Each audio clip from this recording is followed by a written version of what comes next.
Good morning. I'm Pastor Steve of the Warrior Christian Fellowship.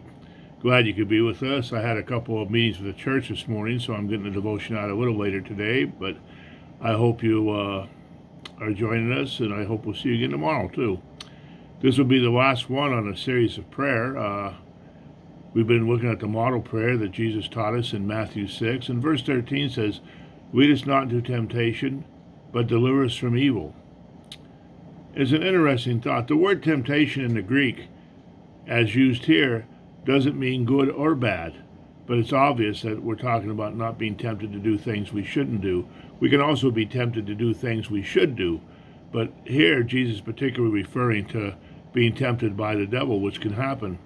And you know, it's interesting because in James, I think it's in 5:13, I'm not sure, but in James, he writes that God does not tempt anyone. And yet it's asking God not to lead us to temptation, which is kind of a conflict, it seems, but it's really not. Because the temptation you're talking about isn't a logical thing that you thought out and decide I'll do or won't do. It's an issue of the heart. And you're really asking God to lead us not into temptation, is to keep your heart pure, to keep your thoughts pure. Because, you know, you can resist temptations, but you don't even want the temptation. You want your heart to be right before God, and God can do that for you. And one of the ways you keep your heart right is, and I harp on this all the time, is by being in the Word and being in prayer with God daily. Not only prayer in your regular set prayer and devotional time, but prayer throughout the day. Pray on all things that you're not tempted. We can ward a lot of it off in our heart if we just keep our hearts right and pure before God.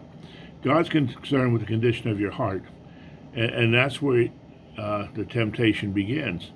And if you can keep that in check with God's help, then you'll be fine. So think about that as you go through your day. Keep your heart right with God. Keep your thought process right, and pray often. You know, we talked a lot through this last few weeks, a few days rather, about prayer and the Lord's Prayer. You may want to go back and review some of these. They're all marked like part 1, part 2, etc. And I hope they've been helpful to you. And I hope you are praying more, and I hope you're praying with a heart for God. I hope God bless you today, and I hope we see you again tomorrow.